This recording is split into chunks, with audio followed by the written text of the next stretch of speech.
Hello everybody, this is Jack Dennis and welcome to our fly fishing and tying channel. I hope you're all having a good start to the new year and out tying a lot of flies. We started a couple of weeks ago with our Jack Dennis and Friends fly tying session. Our first one was with Dave Allison, and I'm going to be showing you some from the past. One of the things I've been involved with my fly tying career is setting up fly tying theaters and been involved with the many conclaves that fly fishing groups and clubs have over the country. And they really highlight tyers that you may not have ever met. And one of the best ones is one in Idaho, both the Western Idaho Expo and the Eastern Idaho Expo, which is in Idaho Falls. They've been doing these fly tying get-togethers for a long time. We're talking over 30 years. So I want to do some highlights from some that I filmed in 2009 and 2010. And you'll get a chance to meet some names you know, and maybe some names you didn't know. And one of the nice things about tying at these expos is all the excitement and sounds of people going around telling lots and lots of fly fishing stories. Most of them may be exaggerated. But one of the nice things about the theater is you get a chance to listen to the tyers talk about their experiences and answer questions. I think you're going to enjoy them. We're going to start this week with several. We'll try to give you the most information. And I know some of you are going to say, wow, I don't know about the materials. Well, these are really uncut. So, you do your best on figuring it out.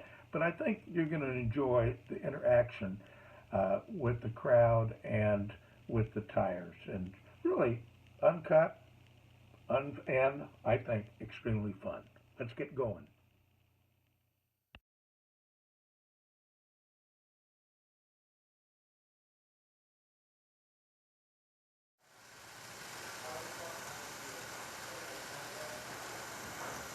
Next one, I kind of interesting fly, kind of one feather wet fly. Basically, a little caddis emerger, wet fly. I always use one hen hackle to do the whole thing. Just like a little fly. It's kind of fun way to use different materials. WP320 again. You can do it on a wet fly hook if you want to break the surface tension a little bit more, start your thread.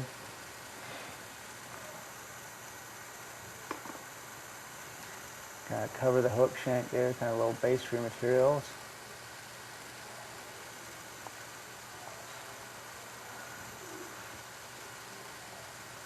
Kind of strand of crystal flash for a rib. I like the way this stuff looks over dubbing. Kind of takes on whatever color is underneath it. Tie a strand of that on at the back.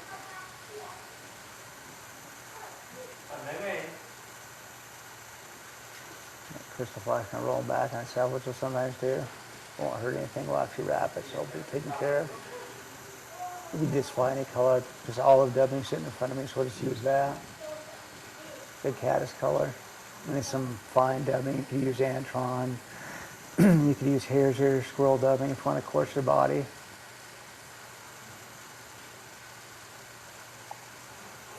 And get it on there and twist it tight to make a tapered body.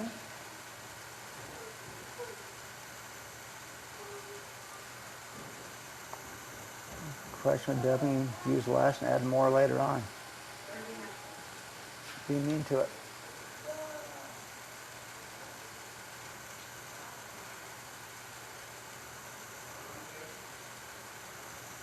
Might need a little bit more.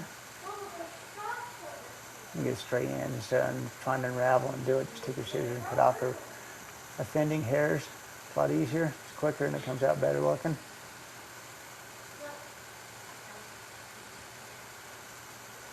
Just add a micro more dubbing. Kind of come about 3/4 of the way.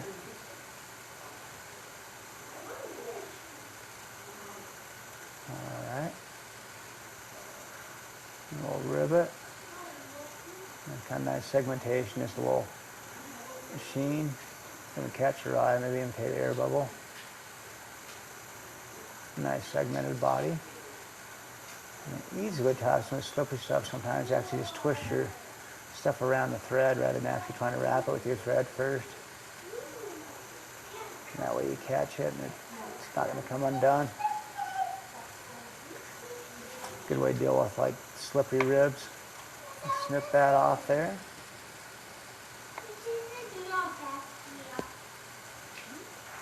And we'll use a soft hackle feather, which becomes the wing, and then the hackle, and a little bit of everything.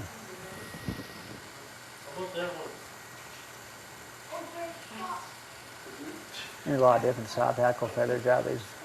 So whiting Brahma hen, which is one of the nicer feathers out there, pretty readily available, and they're actually a lot less expensive than partridge, and we'll usually tie smaller. You could use some my backyard grouse. You could use a lot of different things, chucker feathers. What we're going to do is prep the feather so that wing is a little bit longer than the body, extends back, and stroke back the fibers. The tip end will actually be the wing.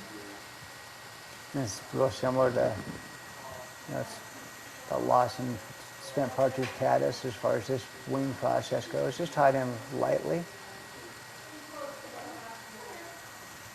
There's a few wraps in there. Adjust that. I got a couple fibers done. But we're going to actually pull it forward, so we just kind of need to lightly secure it in there. Don't do it too tight.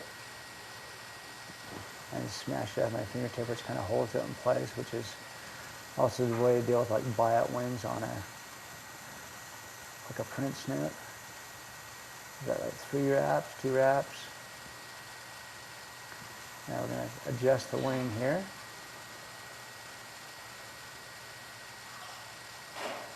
Just pull on it, which kind of folds the wing together. And that's how it's going to look. Some of the heavier feathers will kind of pull back a little tighter.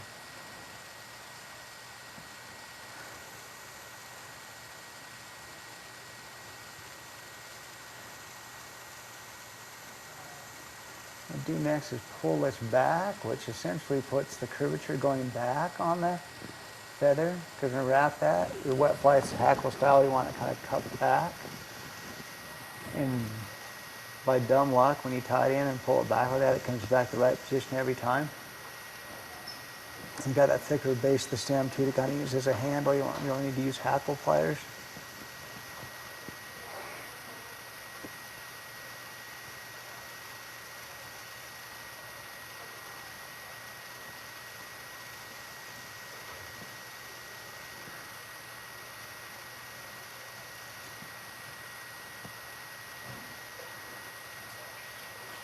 Couple wraps forward, and actually about time to wrap the hackle. So just grab that thick butt, and kind of pull it over. You can fold it back if you want. It kind of does a lot of it on its own.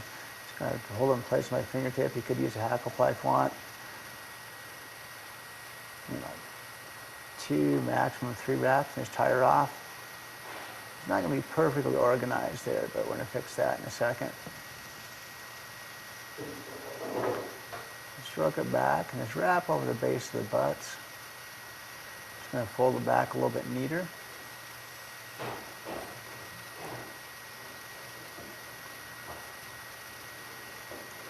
And you can kind of just do a lightly dubbed head.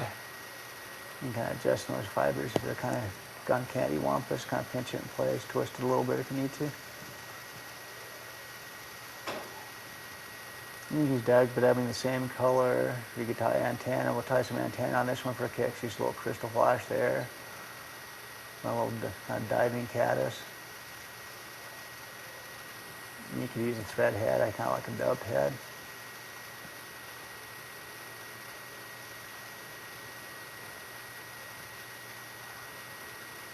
And this kind of just basically covers up the loose ends. If you wanted to, you could actually tie little bead chain eyes in there to give a little weight, to make it a little deeper. Swinging fly, and then she's ready to go.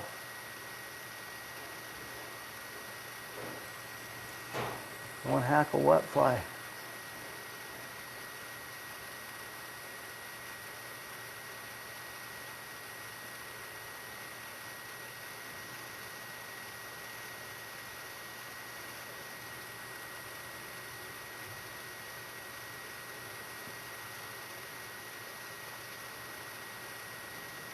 And you just bunch them in colors here. Here's a good color, tan, black. Lots of options, lots of feathers.